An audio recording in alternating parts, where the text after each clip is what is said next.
Feeling good, buddy? You look psyched, hell, you look so good, I wish I was you. It's gonna be a fun day. Haze is one of the most disappointing things ever made by another human being. Developed way back in 2008 for the PlayStation 3 exclusively by Free Radical Design, and when you look at the pedigree of that developer, well, that disappointment starts to make sense. I mean, Free Radical are the guys responsible for the awesome Time Splitter series. Okay. Not to mention, the team was made up of guys who also worked on GoldenEye and Perfect Dark. They'd even splintered off at some point to create the Crysis series. So these are some pretty well established dudes responsible for some of the best shooters we've ever had. And seeing how Haze ultimately turned out just makes that whole thing even the more upsetting. Looks pretty clear to me. Haze got hyped a lot back in the day, apparently even being referred to as a Halo killer. Though I have no idea where that originated from. A lot of people have claimed that that was said in a gaming magazine, though I can't find a single piece of evidence of it being called that. But either way, the only thing that killed Halo was Halo, and the only thing that killed this game was Free Radical. Okay, I'll take a look. Such a shame too, it was their one and only title for the 7th generation consoles. It even had a theme song written by Korn, with one of the most hilarious and misleading music videos of all time. It's a game that's taken me years to get into, not because I've been busy or distracted, but simply because it's just such a tedious shooter. And that every time I've tried to play it, I get bored within the first hour or so, stop playing, and then forget it exists. Remember your promise to Merino! Playing through Haze is like going to a fancy restaurant and expecting to eat lobster mornay, but instead they bring out fish fingers. Playing Haze is like going to a dog show and they bring out that prized dog, but instead of parading it around, it just takes a shit on the floor and then rolls in it. And then finishing Haze is like crapping in your pants and then going around and telling people about it. Have I made my point? Yeah, I think I've made my point. Looks pretty clear to me. Now Haze, if nothing else, does have a pretty cool premise. It takes place in the future, 2043 to be precise, where a huge corporation named Mantle has a monopoly on the pharmaceutical market with an enhancement drug called Nectar.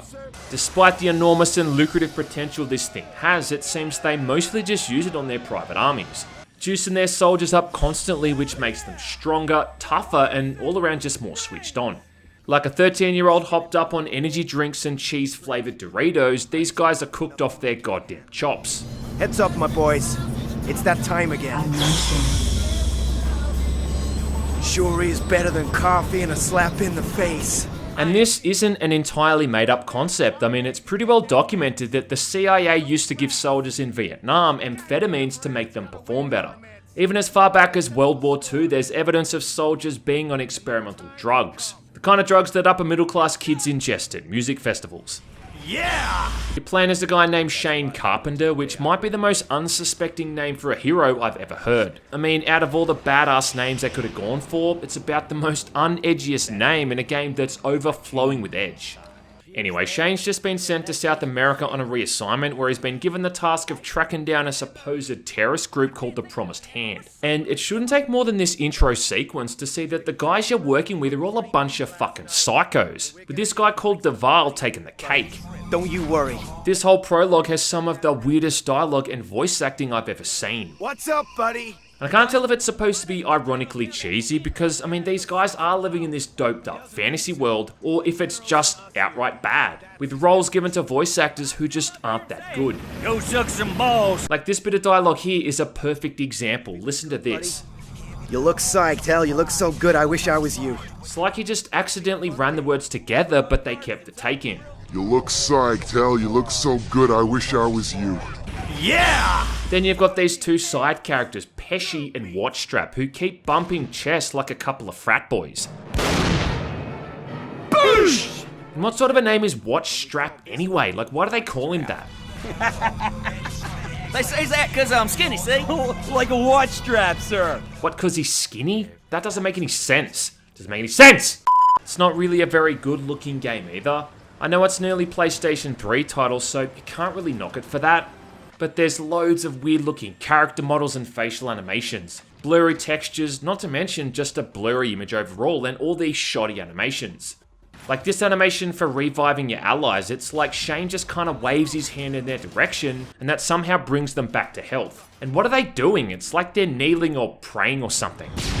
Okay, let's go. The whole point of this prologue though is just to kind of show you how well equipped Mantle's armies are, and also how these soldiers seem to be completely devoid of self-control, as they're constantly getting these hits of nectar every few minutes. You've also got to wonder why the rebels are having such a hard time with these guys, considering their helmets are these bright yellow eyesores that may as well have a goddamn bullseye painted on them. The only thing that would make these guys easier to spot is if they had a neon sign on their backs. Once it finally lets you shoot something, you're introduced to this mechanic where you can give yourself a quick dose of nectar, increasing movement speed and damage resistance, but also highlighting enemies that are off in the distance. But it doesn't take all that long before you start to see the cracks and your nectar supply starts wigging out, showing these glimpses of what's actually really happening. And again, it is actually a pretty cool concept. Like when your supply is cut off, you see the world for what it is. For instance, a room you're in might actually be full of executed civilians, but once that sweet nectar kicks back in, the room appears empty and clean. Every now and then it seems like your suit starts to malfunction and it gives you too much of the stuff, causing you to OD and lose control of your actions for a short while. And it's a cool gimmick that shows the dangerous and unpredictable nature that this chemical has. What it's all just setting up though is the eventual changing of allegiances, and you don't really need to be an expert judge of character to tell that the people you're working with aren't exactly the good guys. And not even halfway through what's already a pretty short game, you end up having to flee from your squad and team up with the rebels. Oh, fuck! And this is kind of one of the biggest issues I have with this thing, is that it just never goes any further or shows any more of how this drug is affecting the rest of the world. It's all just limited to this smaller conflict between your squad and the rebels. I knew it. There's no real figurehead for Mantle. I mean, the closest thing you get to an antagonist is Duval, who's not even your commanding officer. And this guy calls you buddy so often that you just know the script's been written by someone from a non-English speaking background. But we're gonna get you fixed up and ready to move, buddy. It's gonna be a fun day. It's just such a small scale for what realistically should be a much larger scale conflict. And it just feels like a bunch of random characters shooting at each other in the jungle, the desert, and a bunch of other dry, barren, dusty looking shitholes. Yep, Haze came out around that period in gaming where you had a lot of titles coming out that went for that gritty and realistic colour palette, which means you're going to see lots of green, grey and dirty looking environments, and Haze is a classic example of this. It doesn't even explore what happens when Shane stops taking nectar either. I mean, the guy goes from doing frequent heavy doses to suddenly going cold turkey, and he doesn't seem to really be all that worse for wear. There's one short sequence in a swamp that kind of looks like you're moving through Satan's butthole, which had a jump scare that actually caught me off guard, and to be honest, it kind of needed more stuff like this to mess around with the player's head. Just an animal! Because after that, it just kind of seems like he's fine, and his nectar use is just a distant memory. If he had limitations or other factors that came as a result of him abusing the drug, well, it might have made the other half of the game more interesting. I mean, like, what if when he was off the nectar, he starts hallucinating during combat and can't tell who his friends are and who's the enemy? It's not really that hard to make some Halo comparisons either. You've got basic squad mechanics here with allies that follow you around and often help you out. You've got regenerating health, and even like the first Halo, the second level takes place almost entirely on a buggy. But it just lacks everything that made Halo so engaging and enjoyable. You motherfucking apes! You're meat! Not to mention, just comparing this thing to Halo is like comparing a bottle of single malt scotch to a bottle of dishwater. The enemy AI, for instance, whether or not you're playing as a Mantle soldier or a rebel, is pretty bad. They often just stand in one place shooting at you, and they don't ever really use any kind of smart tactics, outside of lobbing a grenade your way or just retreating. Apparently this has some kind of advanced AI system called Conspire, which is supposed to make the enemies more intelligent or something, but once you start playing, you'll quickly see how that's just complete horseshit.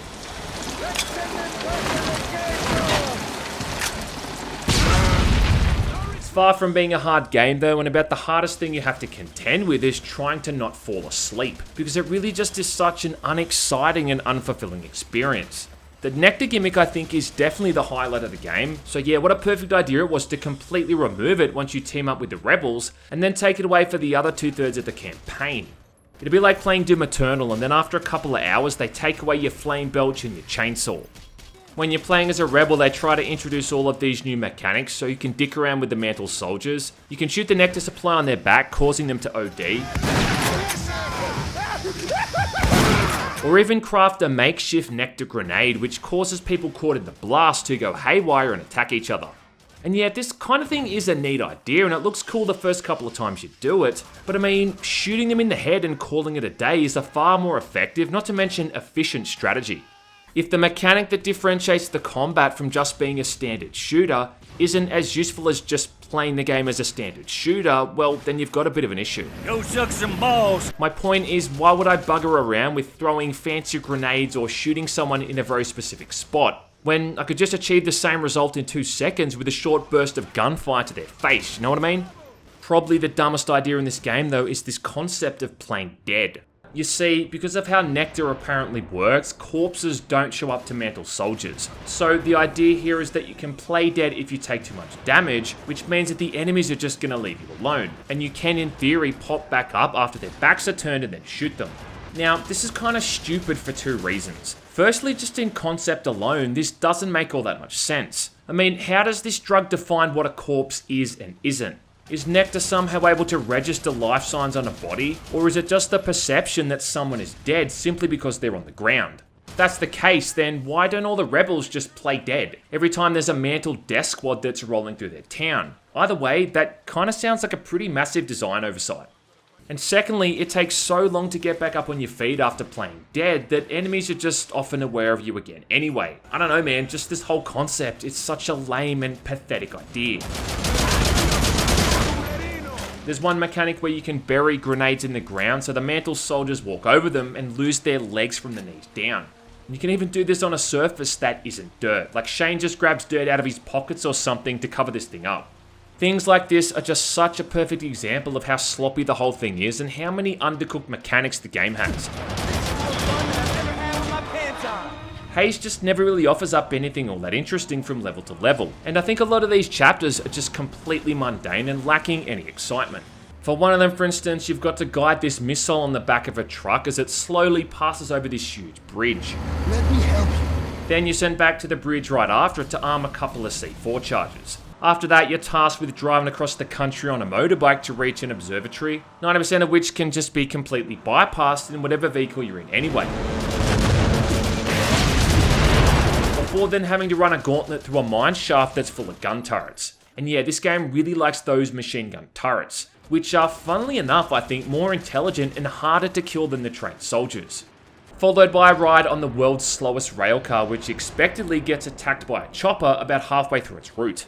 If you're ever suffering from insomnia, well, just give these levels a quick playthrough, you'll be sleeping like a stone in no time. About the only impressive sequence is the last level that's set on a land carrier which has this constantly scrolling background, and I'm a bit of a sucker for that kind of stuff. Outside of which faction you're playing as, it's just a pretty basic first-person shooter. And I don't think the shooting is fundamentally bad, it's just there's not really all that much variety to it. I probably spent 90% of the game using either the assault rifle or the shotgun because there was just never a reason to use anything else when both of these weapons were so effective. I think I used the sniper rifle maybe once or twice, and that's only out of boredom and desperation to try something different. You're also forced to use a rocket launcher to take out a bunch of gunships, but that's about it. You do get an absolutely baller hand cannon earlier on in the game though, which takes out almost every single enemy in a single hit, and sounds like a goddamn thundercrack. And at one point you even get to use a minigun turret, but it feels so goddamn weak that you may as well be using a water pistol. It's just such a small-minded weapon lineup. I mean, for a game that takes place in the future, it's just got such a basic scope. Don't you worry. Enemies aren't all that varied either. Regardless of if you're up against the rebels or the Mantle soldiers, it's just enemies with either an assault rifle or a shotgun. Later on in the game you come up against the Mantle elite, but they're just the basic enemies with slightly more health points. But I think that Haze's biggest detriment though is the story. And while the story doesn't always matter, especially in shooters, this is a game that takes its plot very seriously, and I'd say maybe 25% of the time will be spent watching unskippable cinematics listening to people talk. So it is a story that takes center stage, and it's one that you're intended to pay attention to. And it's all just so boring. Shut up or you lose your teeth. Like check out this brilliant sequence for instance, where it's just you and this random rebel sitting in a dropship for 5 minutes. Yeah, I totally needed to sit through that. Shut up or you lose your teeth. It often tries its best to come across as edgy or graphic, but it just comes across as cringy and laughable, which isn't helped by the voice acting either. The tipping point I think for me though is during a bit where you find out that, sorry, spoiler, nectar has a high potential to kill people who take it for too long. Which is fine, I mean I think that's a perfectly sensible outcome for a drug that people are dosing up on every 5 seconds. And once you accept that, you can take control of yourself instead. But what is Mantle's solution to this? Well, by just dumping all of the corpses of these soldiers in shipping containers in some abandoned tanker ship that anyone could find. This super powerful conglomerate that has essentially taken over the world and has the power and reach to wipe out their opponents and competitors somehow couldn't just bury these bodies in a ditch somewhere. Or, I don't know, even better yet, throw them in an incinerator. I don't know, man, anything other than just awkwardly stuffing them into metal containers. I'm sure that in the year 2043, there's gotta be 100 different ways to get rid of a dead body. And then the other dumb thing is that you learn that this shipping container is off limits to the Mantle soldiers, as a means, I guess, of hiding the evidence, even though it's already been established that these soldiers don't see corpses anyway. What are you saying? Do you see what I mean? It's like the first draft of a story that's been written by a little kid. If the script had been written in crayon, it wouldn't have surprised me.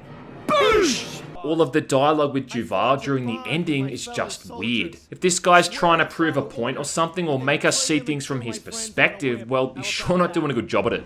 That sounds pretty crazy to me. And when you finally finish him off, the noises he makes are just weird. Then there's his fun words. Don't tell my mom. Don't tell your mum. What? That you died crying like a little bitch? Yeah, I'll try to not tell her that in the morning when she's asking me how I like my eggs cooked. Schwacked. That sounds pretty crazy to me. One of the main saving graces here is that this isn't a very long campaign. It took me roughly 5 to 6 hours to get through, and although it did feel longer, I was more than happy to have it finished sooner rather than later. It's like getting a tooth pulled out or a band-aid ripped off. You don't want it done slowly. It's got to be done, just rip the damn thing out so we can all get out of there and head off down to the pub. What's for dinner? The ultimate tragedy is that this was the swan song for Free Radical. After this, these guys split up for good, and to be honest, they deserved better, and so did we. I think it's kind of ironic too, in a way, that Korn did a song in this game's soundtrack. I mean, Korn is a group that I loved growing up in high school, and I always thought that these guys peaked in the late 90s and the early 2000s. And then here you've got Free Radical making their best games in the late 90s and also the early 2000s, kind of fizzling away into mediocrity with this one. Look at you. So I guess ultimately this thing was far from the Halo killer it got made out to be.